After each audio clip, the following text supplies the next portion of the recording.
The turbulence hit without warning, not the gentle kind. This was a full sideways lurch, the kind that sent water off tray tables and made overhead bins rattle. Diana Cole, CEO of Crestline Properties, the woman whose name made contractors straighten their posture, pressed herself into seat 2A with both hands over her ears. 3 flight attendants moved toward her. The man in 2B moved first. He pulled the cabin blanket over her head, dark, quiet, a small shelter, and gave one look to the lead attendant. She stepped back. Under the blanket, only Caleb Morrow knew. 4 days earlier, the 38th floor of the Crestline Properties building on South Wacker Drive looked the way it always looked at 9 in the morning. Precise, controlled, expensive in a way that didn't announce itself. The conference table seated 14. 12 of those seats were filled. Diana stood at the head of the room in front of a projected map of San Francisco's Soma district and explained, in the measured language she had spent 15 years developing, why Crestline was going to acquire Pacific Arcade. $1.4 billion. 42 floors of Class A commercial space. The largest single transaction in the company's history. We close escrow in 90 days, she said. Questions. There were questions. She answered them. The meeting ended at 9:53, 7 minutes ahead of schedule. Ruth Okafor caught her in the hallway outside the conference room. Ruth had been Diana's executive assistant for 11 years, which meant she was one of approximately 3 people in the building who understood that the difference between Diana agreeing to something and Diana actually wanting to do it was not always visible to the naked eye. The new prescription, Ruth said quietly, keeping pace as Diana walked. You haven't picked it up yet, I'm aware. The flight is Wednesday. I'm aware of that too. Ruth didn't say anything else. She didn't need to. The prescription was for lorazepam, a low dose, refilled twice a year, and picked up at a pharmacy 2 miles from the office. Diana had been managing the same protocol since 2013, the year after the Atlanta flight. 31 flights since then. She had managed all of them. She would manage this one. Grant Weller appeared at the far end of the hallway, moving toward the elevator bank. He was 52, silver-haired, the kind of man who filled doorways on purpose. As vice chairman of the Crestline board, he had the institutional authority to call meetings Diana hadn't scheduled and ask questions she hadn't invited. Diana. He paused. Have a minute for a quick conversation?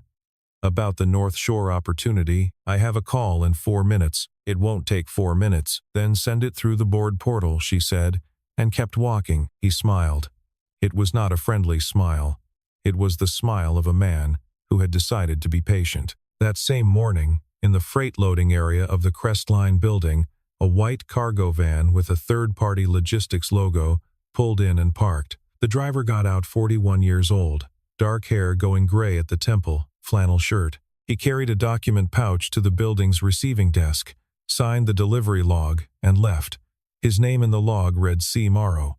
The woman at the desk didn't look up. He had been making deliveries to this building twice a week for 4 months, and no one inside recognized him. He had structured things that way deliberately. Wednesday morning, O'Hare International. Diana stood in the boarding line at gate B14, boarding pass in hand. She had taken the lorazepam 30 minutes earlier in the car. Standard dose, the one she had taken for 11 years. She could feel it doing something, the slight softening at the edges, but it felt thinner than usual. Less like armor, more like a suggestion. She didn't let herself dwell on that. On the plane, the man in 2B was already seated when she reached her row. Flannel shirt, newspaper in his lap. He didn't look up when she stowed her bag. She sat down, faced forward, and began the quiet internal count she had learned from a therapist in Atlanta in the spring of 2013. In for 4, hold for 4, out for 8. She had 31 flights worth of practice. It should have been enough. The weather system over Iowa wasn't on any forecast. Diana had checked that morning. By the time the captain's voice came through the speakers, with a professionally calm acknowledgement of moderate turbulence ahead, the plane had already entered it. The first hit was moderate. The second was not. Diana's hands went to her ears before she could think about it. The sound of turbulence, the specific frequency of metal flexing and air compressing, and a fuselage doing exactly what it was engineered to do was the thing. More than the movement, more than the altitude, it was the sound. The same sound she had heard for 12 minutes over Atlanta. while the pilot announced an emergency landing, and Diana had sat in row 19 and thought, with extraordinary clarity, about every conversation she had never had. She did not make a scene. She did not cry. She simply compressed herself into the seat and held her ears and tried to locate the count, and found that this time it was gone. 3 flight attendants began moving toward row 2. Caleb Morrow had not been watching her. He had been reading an article about municipal bond rates in a copy of the Chicago Tribune that was 2 days old, and he had become aware of the woman beside him without looking directly. He had noticed the controlled quality of her breathing during boarding, the way her hands were arranged in her lap, deliberate, practiced. He had known people who sat that way on planes. He pulled the blanket from the overhead compartment and draped it carefully over her head, not touching her, angling the fabric so it made a small enclosed shape, dark inside, muffled, just enough separation from the noise and light to give her somewhere smaller to be. Then he dropped his voice to something barely above a murmur and began to count. 1, 2, 3. Not fast, not urgent.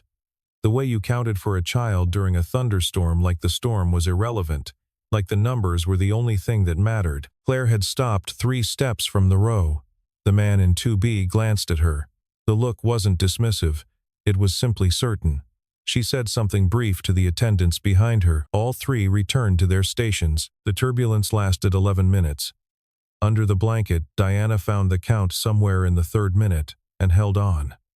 By the 6th, her breathing had steadied. By the 10th, she had stopped gripping her own arms. When the plane leveled out, she drew the blanket back herself, folded it, and placed it between the seats. She touched her hair once, adjusted her jacket, looked forward. 4 seconds.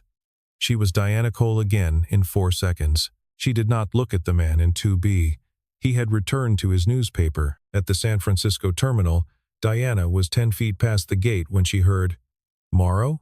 Caleb Morrow from Meridian?" She turned. A man in a blazer was shaking hands with the passenger from 2B. "I thought that was you.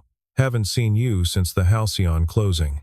The man in 2B said something brief. The other man said a few more words. The conversation concluded before it had fully begun. Diana watched the back of his flannel shirt as he walked toward the exit. Meridian Capital. She knew that name.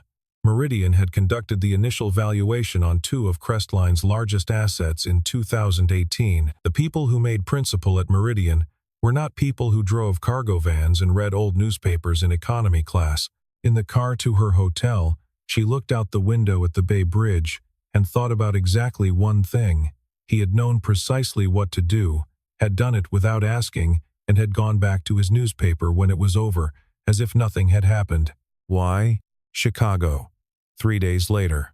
The second conversation with Grant Weller took place in a small conference room on the 36th floor, not Diana's floor, which was the first signal that something had shifted. He framed it differently this time, not a private discussion, but a board-level opportunity, a long-term strategic investment vehicle for the North Shore corridor that would position Crestline advantageously heading into the next cycle. Diana listened to all of it.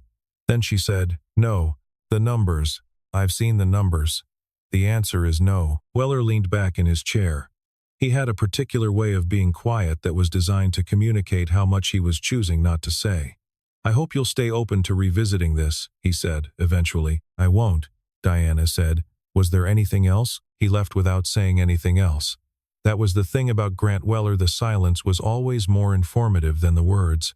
A man who argued when he lost was just frustrated. A man who went quiet was keeping a different kind of score. That afternoon, Diana made her weekly stop at the Lincoln Square Farmers Market a habit she had maintained for 6 years, the one consistent 30 minutes of her week that did not involve a meeting or a decision or a screen. She was at the coffee stand when she saw them. The man was at the produce table across the aisle, holding an apple in each hand, one red, one gold. The boy beside him was 9 or 10, dark-haired, and engaged in what appeared to be a deeply serious disagreement about the relative merits of each variety. Caleb looked up. His eyes found her before she had time to look away. He didn't wave, didn't step forward. He looked at her for exactly the length of time it took to communicate a complete thought. "I know what you carry, and I'm not going to make it awkward," and then gave a single, small nod. Diana nodded back. The boy turned, noticed her, and waved with the unguarded directness of a child who had decided someone was interesting. Diana raised her hand before she decided to. That was unusual. She didn't wave at strangers. That night, in her apartment in River North, she opened her laptop and typed, Caleb Morrow, Meridian Capital. She found what was there to find, which wasn't much.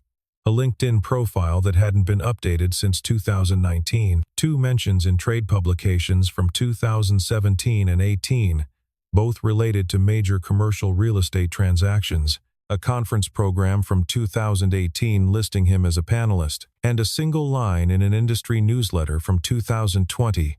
Caleb Morrow, formerly principal at Meridian Capital, has departed the firm. No further comment was provided. One photograph, a conference, 2019, dark suit. Hand extended to someone off-frame, looking at the camera with an expression that was neither a smile nor its opposite. The same face that had folded a blanket over her head at 30,000 feet without saying a word. She closed the laptop. The question that stayed with her wasn't why he had left Meridian, or what he was doing driving cargo vans. The question was the one she couldn't quite frame properly, because it didn't fit any of the categories she usually put questions into. What kind of person knows exactly what someone else needs in their worst moment, gives it completely, and then asks for nothing? 3 weeks later, Diana's assistant booked a last-minute flight to Denver. Ruth texted the itinerary and added, at the bottom, reminder about the prescription. Diana texted back, got it. She had the bottle. She took it to bed with a glass of water the night before, which was as far as the process went, because in the morning she woke up 40 minutes late and left the apartment without the pills she'd meant to take. She was already in the boarding line when she remembered. She stood there and did what she always did. Ran the internal checklist. Exit row locations. Brace positions. Distance to the nearest attendant. All the small, useless facts that gave her mind something to grip, while the rest of her tried to believe that the plane was a machine, and machines didn't care about her history with them. She was 3 people from the podium when she saw him. Caleb Morrow was standing near the far side of the queue, phone in hand, not looking up. A different flannel shirt, darker green. Diana looked at her boarding pass, seat 4A. The gate agent asked if she'd like to move to an open window seat in row 9. Diana said no thank you. On the plane, she boarded and sat. 2 minutes later, Caleb came down the aisle, slowed at her row, and sat in 4B with the uncomplicated ease of someone who had simply found his seat. He didn't say anything for a minute. Then, no newspaper this time. It was flat, not quite a joke. But it was the first voluntary sentence he had directed at her. Did you check it or leave it? She asked. Left it on the train. Seemed like the honest thing to do. They were quiet through the taxi and the climb. Somewhere over Wisconsin, she asked how Noah had resolved the apple question. He told her about the blind taste test, both apples sliced, unlabeled, scored on notebook paper across 5 categories that Noah had independently developed, including one called texture quality and one called apple personality. Diana didn't know what apple personality meant. Caleb said Noah hadn't been entirely clear on that point either, but he'd been firm that it was a real criterion. Which one won? She asked. Yellow. Did that surprise him? He tried to argue the methodology was flawed, Caleb said, for about 10 minutes. Then he accepted the data. The plane shuddered. A brief, mild roll of turbulence. Nothing like Iowa. Diana felt her hands tighten. She didn't clamp them over her ears. Caleb was mid-sentence about Noah's general position on objective evidence versus personal conviction, and the words were just words. But the pace of them was exactly right, steady and unhurried, like someone with all the time in the world and no particular interest in what the air outside was doing. The turbulence passed in under a minute. Diana looked out the window. The Rockies were coming into view gray-purple in the afternoon light, enormous and indifferent. She kept her eyes open. She didn't say anything about that. He didn't point it out. Back in Chicago, Weller had been making calculations. He had a contact in airport operations, not security. Nothing official, just a man who could, on occasion, provide certain information about flight manifests if someone asked the right way. What Weller wanted was simple: confirmation of who had been sitting near Diana Cole on her recent flights. What he got back was a name he already knew: Caleb Morrow, Meridian Capital. Weller had dealt with Meridian in 2017. He remembered Morrow not well but enough. Quiet. Precise. The kind of analyst who could take apart a deal structure before anyone else in the room had finished the executive summary. The kind of person who, if he decided to become involved in something, became inconveniently involved. The question was why a former Meridian principal was now driving a cargo van. The question after that was why he had been on both of Diana's recent flights. Weller called the number he had for Claire Nakamura, lead flight attendant on the Chicago to San Francisco route. "I'm doing a bit of informal research," he said, "on passenger experience at the premium end. I understand you worked the Chicago to San Francisco service." Claire said that she did. "There was a flight a few weeks ago. I was told there may have been an incident in the forward cabin during turbulence. A passenger in seat 2A, perhaps." "There were no incidents on any of my recent flights," Claire said. Her voice was careful. "Nothing? A disruption, perhaps, that was handled informally?" "I'm sorry. I can't discuss individual passengers," Claire said. "If you have a formal inquiry, it should go through." "Of course," Weller said. "Thank you for your time." He hung up and sat for a moment. She hadn't confirmed anything, but she also hadn't said there was nothing to confirm. He wrote a note. To A Chicago to SF. Not recorded, but someone covered her. He underlined the last 3 words, then looked at Caleb Morrow's name. Claire, for her part, hung up and sat still for a long moment. She found Ruth Okafor's name through the Crestline corporate directory and made a call she didn't have to make, because it seemed like the kind of call that needed to be made. That same evening, Diana walked past a small gallery space in Wicker Park, slowing only because the door was propped open, and she was early for a 7 o'clock meeting 2 blocks away. She didn't mean to go in. She went in. Inside, a handful of people moved slowly around large canvases, but in the far corner, a boy was standing in front of an oil painting the size of a door pure sky, blue fading to white at the edges. Nothing else.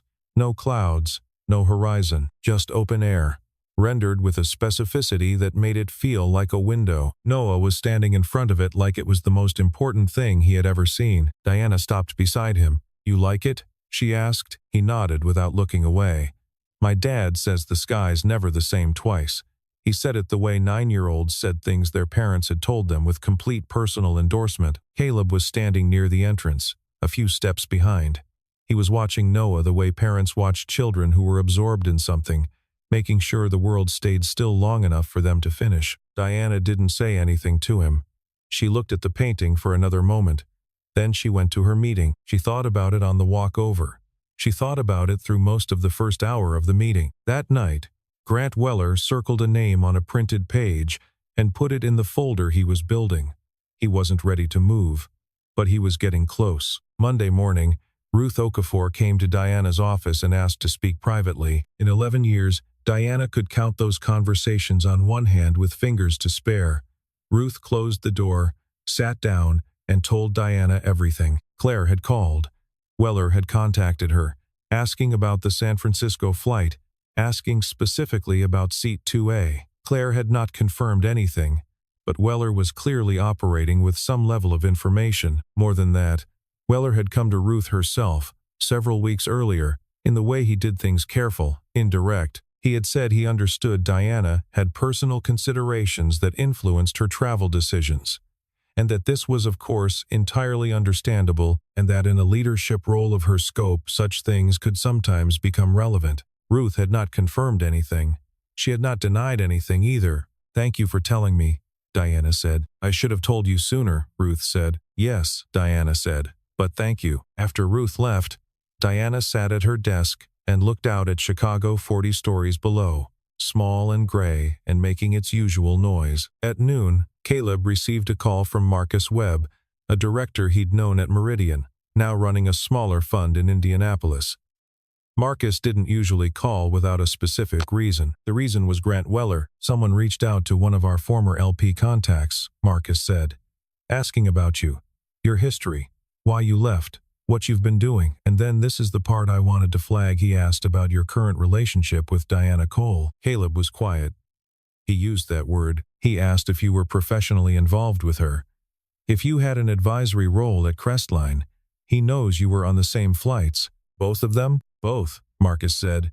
"He's trying to figure out why." After the call, Caleb sat in his van in the parking lot and looked at his phone. Diana's number was there. She'd texted him after the Denver flight, a brief formal thank you. He had not used the number since. He typed, "Need to talk, not about work." Her response came back in under 3 minutes. Logan Square Coffee Shop. 8 o'clock. The coffee shop on Milwaukee Avenue was small, and not the kind of place business meetings happened. Caleb got there first. Diana came in at 2 minutes past 8. She saw him, crossed the room, sat down. Neither of them said hello. It wasn't unfriendly. It was simply the way they had established a baseline. He told her everything Marcus had told him. Direct, complete, without editorializing. When he was done, the coffee shop made its usual sounds around them, and Diana said nothing for long enough that a less patient person would have added something. Caleb waited. "Why are you telling me?" she said finally. He looked at his own cup. He had an answer, but he took a moment with it. Because the answer felt important enough to get right. "Because someone is trying to use what you fought to keep private as a weapon," he said. "And I don't want to watch that happen." Diana looked at him not the way she looked at people in boardrooms. Not the calibrated attention designed to assess and move on. She looked at him the way people looked at something they hadn't expected to find where they were looking. She didn't say anything. That, in its own way, was the loudest thing she'd said to him yet. The board meeting notice came through the formal portal on a Tuesday. A special session, convened at Weller's request, to conduct a leadership performance review. The stated basis was the North Shore decision, framed as a pattern of risk-averse judgment, limiting Crestline's strategic positioning. The unstated basis was the thing Weller had been building toward for 6 weeks. He had not produced a document. He had not filed a formal complaint. What he had done was speak, in separate conversations, to 3 members of the Crestline board, using the phrase operational limitations in a way that was specific enough to imply something, and vague enough to require no defense. That was sufficient. The meeting was scheduled. Ruth told Diana the same morning the notice went out. Diana said, "Okay." She asked Ruth to clear the afternoon.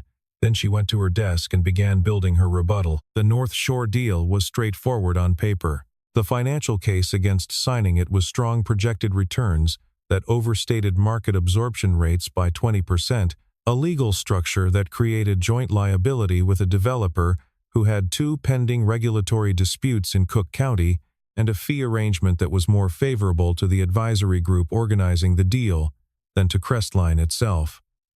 Diana had documented all of this when she'd first declined. She pulled the documentation and spent the afternoon constructing a presentation that required no one to take her word for anything. What the documentation couldn't fix was the count of hands.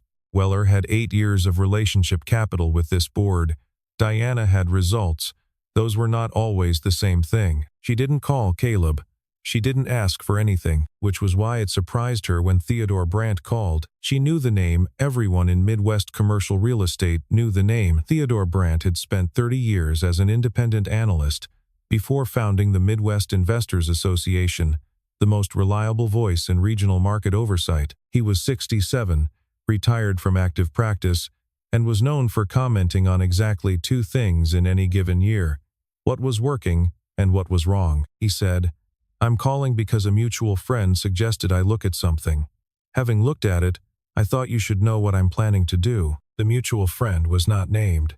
The something was the North Shore deal structure. Brandt was going to send his analysis to the Crestline board before their meeting. Not at Diana's request, he was clear about that, on his own initiative, because the structure had elements he considered worth documenting for the record. After the call, Diana sat at her desk and thought about a man who drove a cargo van and had called in a favor from Theodore Brandt without being asked to, without telling her he was going to, without mentioning it when she'd confronted him about it. She picked up her phone and called him. He answered on the second ring. "You didn't have to do that," she said. A brief pause. "I know." Another pause. "But I wanted to," he said. She sat with that for a moment. Outside the window, Chicago was doing what Chicago did in early evening, golden and gray, the river catching the last of the light. That night, she stayed at her desk for a long time. The files were open in front of her. 14 hours until the board meeting. She had prepared everything that could be prepared. She looked at her phone. She thought about the pause before he'd said, "But I wanted to." She had spent 11 years building a version of herself that didn't need anything she couldn't provide. She was very good at it. She was not sure, in the dark office with the river visible through the window, that she wanted to stay that good at it. The day before the board meeting, Diana texted Caleb, "Are you free this afternoon?" His response came in 2 minutes. Yes. They met at the Wacker Drive entrance to the Riverwalk and walked south into the evening sun. The river was low, the color of steel, catching the buildings on both sides. Diana had walked this stretch hundreds of times. She had never walked it without a destination. She started talking. She told him about the Atlanta flight. Not the version she gave to doctors when she needed a new prescription, with its clinical vocabulary and efficient summary. The real version. A Tuesday in October of 2012, the flight from Atlanta to O'Hare, and the hydraulic failure that the captain announced in a voice so carefully steady, it told her immediately that the situation was not steady at all. 12 minutes of emergency protocol, while the plane circled and burned fuel, and the flight attendants moved to brace positions, and Diana sat in row 19, window seat, and did not panic, and did not cry, and did not close her eyes. She looked out the window the entire time. "I was 24, she said. "I thought I was going to die. Specifically, not as a general concept." She paused. "And the clearest thought I had was that there were things I hadn't said to people. Not dramatic things, just ordinary things I had assumed I'd say later." They stopped above the river. "Nobody died," she said. "The landing was rough, but it held. And I walked through the terminal thinking, that's it, that's the last flight. I was completely certain." She started walking again, "And then I had to go to Portland 3 weeks later for a site meeting. So I got on the plane." Caleb was quiet. "And you kept flying," he said. "Because I couldn't let it win," she said. He nodded. Not encouragingly, not sympathetically, just in acknowledgement that he had heard her, and that what she said was true. They walked. After a while, without planning to, he said, "Sarah was more afraid of flying than you are." It was the first time he had said her name to Diana. "She came with me to Lisbon in 2014, he said. "We'd been together 8 months. The flight was 9 hours. She slept for maybe 20 minutes. The rest of the time she sat next to me with her eyes open and her hands in her lap." He paused. "I asked her afterward why she didn't want to talk through it or distract herself. She said talking made it louder." A brief quiet. "So we just sat." Diana walked beside him and said nothing. "She died in 2020, he said. "February. Ice on the Eisenhower. She was gone before the ambulance." He said it plainly, not without weight. Just plainly, the way facts were stated when you had had 4 years to live with them. "That's when I left the fund." They reached the end of the walking path where it turned back toward the street. They stopped. "Thank you," Diana said, "for all of it." He looked at her. She turned and walked toward the street, and he let her go, and he stood there until she turned the corner and was gone. He walked home. Noah was already asleep. He didn't turn on the lights in the kitchen. He sat down at the table in the dark and put his hands flat on the surface. He thought about what his hands had done in the 4 years since Sarah, the deliveries, and the driving and the school pickups and the meals, and all the practical, needed, accomplishable things that had filled the space. He thought about 11 minutes over Iowa, when he'd held a blanket over a stranger's head and counted to 12. He sat there for a while, not trying to name what he was feeling. He just let it be there. Thursday morning, the Crestline Properties boardroom on the 38th floor. 8 members of the board. Grant Weller at the far end of the table, in the chair nearest the window. Diana at the presentation screen, one legal pad on the table in front of her, untouched. Weller went first. He was good at this. He had been doing it for 30 years. He talked about strategic vision and risk tolerance, and the competitive landscape of Midwest commercial development. He was careful never to say her name. He talked about the company, about leadership, about what the coming market cycle required. He used the phrase operational constraints twice, and each time he said it, he looked at the center of the table and not at Diana. That was technique, putting the idea in the room without directing it at her, making it harder to refute because harder to locate. 2 board members who had been on the fence when the morning started looked at their notebooks. Diana presented next. She didn't start with the North Shore documentation. She started with the last 4 years of Crestline's performance under her leadership: acquisitions, revenue growth, occupancy rates, tenant retention figures, the Pacific Arcade deal currently in escrow, and closing in 60 days. She presented this without commentary or comparison. The numbers were the commentary. Then she moved to North Shore, deal term by deal term. She showed the absorption rate assumptions against actual market data from the past 6 quarters. She showed the regulatory exposure on the developer's 2 pending disputes with the Cook County Assessor's Office. She showed the fee structure in its entirety and identified each beneficiary, line by line. She didn't say Weller's name. She didn't need to. The room was quiet in a different way than it had been when Weller finished. At 10:47, every board member's phone pinged simultaneously. The email was from Theodore Brandt.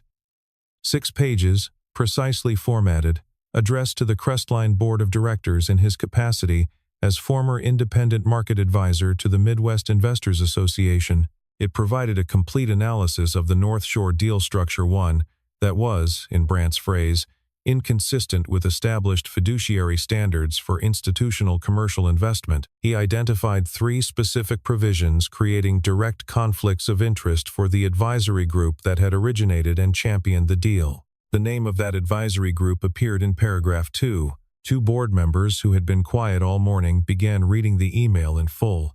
Weller picked up his phone, set it face down, and said something about unsolicited third-party commentary. It was technically accurate and entirely irrelevant. The vote was not close. Diana retained her position.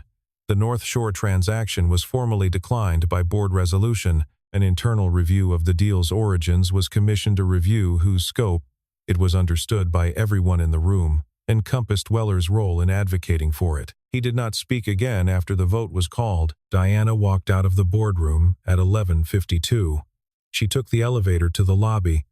The doors closed. She pressed her back against the elevator wall. She closed her eyes for exactly 1 second. Then she looked at herself in the polished steel doors, her reflection blurred, silver, and took one long, full breath. 2 weeks later, the investigation into the North Shore matter was ongoing, and Grant Weller had stopped coming into the office. The Pacific Arcade escrow was on track. Diana flew to Columbus on a Tuesday morning, an early flight, 45 minutes. She had the prescription. She took her seat. She chose the window, which she usually avoided. She looked outside when the plane left the ground. The sky over Chicago at 6 in the morning was not a single color.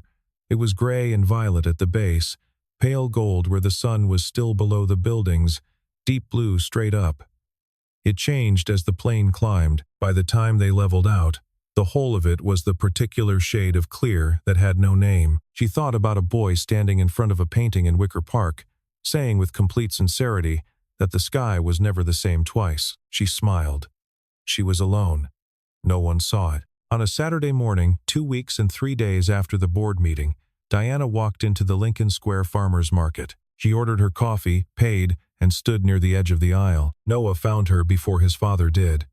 He came running from 2 stands over, bag swinging, and stopped in front of her with the unmodified enthusiasm of a child who had decided someone was worth running to. "You're here," he said. "Do you need apples? I know which ones are good this week. I already checked." He said this with the gravity of a consultant who had done the necessary research. Diana crouched down slightly. "What did the research say?" "The Honeycrisp are excellent," he said seriously. "The Galas are fine. I wouldn't bother with the Fujis today." "Noted," she said. Caleb appeared behind him. He was carrying 2 cups. He had apparently been at the coffee stand. Slightly earlier, or at the same moment, the kind of small overlap that in a city of 2.5 million people was either coincidence or not, and neither of them commented on which it was. He held one of the cups out to her. The order was right. She hadn't told him what she drank. She had been standing at this specific stand for 6 years. She took the cup. They stood near the edge of the market while Noah applied himself to the matter of Honeycrisp apples with the full seriousness of someone for whom this was important work. The morning was cold and clear. The light came through the trees at a low angle. Caleb and Diana did not talk. There was no particular need. When Noah finished and came back with a small bag and the focused expression of a child who had made excellent decisions, they began to walk. No destination was mentioned. The market was long and they walked the length of it, Noah between them, explaining at length the methodology he planned to apply to the persimmon question which had come to his attention that morning and which he felt required additional investigation. He walked in the middle without being told to. The three of them moved through the market in the low Saturday light, and the space between Caleb and Diana, in terms of actual inches, in terms of the physical distance between one person and another, was the same as it had always been, and also smaller than it had been at the start. That was the only way to describe it. The inches were the same and the distance was smaller, which was not a contradiction. Neither of them had been looking for this, and maybe that was exactly why they found each other.